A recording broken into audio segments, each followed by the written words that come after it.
Hello everyone, CL classes में आप सभी का बहुत बहुत स्वागत है।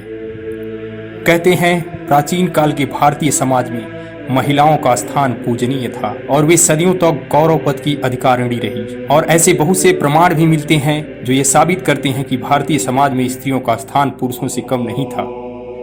फिर कालांतर में ऐसी कौन सी नौबत आ पड़ी जिसने सती प्रथा जैसे भयानक निंदनीय प्रथा को जन्म दिया?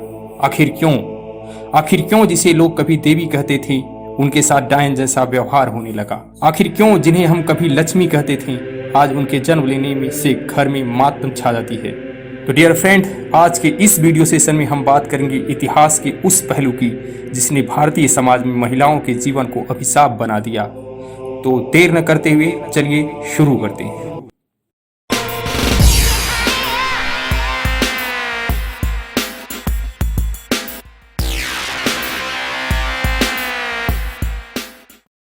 19वीं सदी के प्रारंभ तक हमारे समाज में एक निंदनीय प्रथा प्रचलित थी जिसे सती प्रथा कहा जाता था, जिसमें विधवाएं अपने मृत पति के साथ जल जाया करती थीं।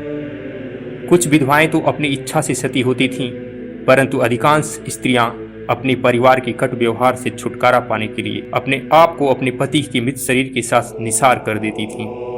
फिर भी सती होने की स्वेच्छापूर्ण घटना बहुत कम घटित होती थी। बहुत कम विधवाएं आत्मदाह के लिए प्रस्तुत होती थीं, जब तक कि उन पर बल प्रयोग कर विवश न किया जाए।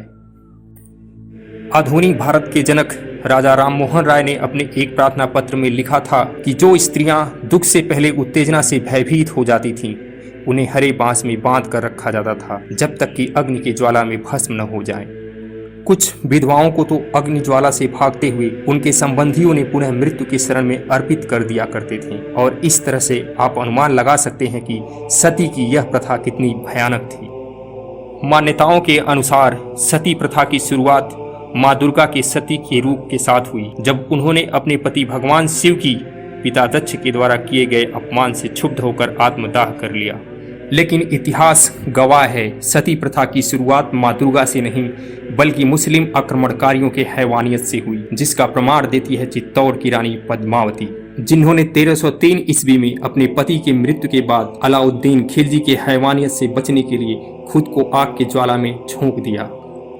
विदेशियों के आगमन और मुस्लिम आक्रमणकारियों के अत्याचारों ने हिंदू संस्कृति और भारतीय समाज की सभ्यता को नष्ट कर स्त्रियों को भोग विलाप का वस्तु बना दिया, जिससे भारतीय स्त्रियों को अपनी सामाजिक दशा में परिवर्तन करना पड़ा। शिक्षा अनावश्यक समझी जाने लगी। स्त्रियों का क्षेत्र घर की चारदीवारी हो गई ताकि हैवानों के हैवानियों से बच सकें। और परिणामतः कन्यावध, सती प्रथा, बाल विवाह, प्रदा प्रथा आदि कुप्रथाओं का जन्म हुआ।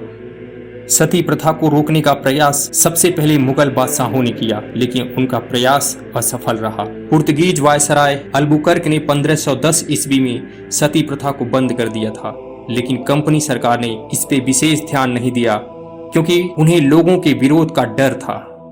और अंततः राजा राममोहन राय ने सती प्रथा के विरुद्ध लोगों को शिक्षित किया तथा 1823 ईस्वी में ब्रिटेन सरकार को इस प्रथा पर प्रतिबंध लगाने के लिए प्रार्थना पत्र लिखा। सन 1823 ईस्वी में ब्रिटेन सरकार ने भारत सरकार से इस समस्या को सुलझाने के लिए कहा, किंतु कुछ समय तक कुछ भी न हुआ। परंतु जब Lord William Bentinck governor general बने तब उन्होंने अफसरों तथा देश की सार्वजनिक नेताओं से परामर्श किया और इस परिणाम पर पहुंचे कि इस बुरी प्रथा को अवश्य बंद करनी चाहिए। और परिणाम यह हुआ, 4 दिसंबर 1829 को बंगाल में सती प्रथा को गैर कानूनी घोषित कर दिया गया। और साथ ही साथ उन्होंने यह घोषित किया कि जो व्यक्ति स्वेच्छा से सती होने वाली स्त्री की सहायता करेंगे वो भी दंडनीय मनुष्यवध संबंधी अपराध के अपराधी होंगे। और इसी के साथ सती प्रथा नामक भयानक प्रथा का अंत हो गया।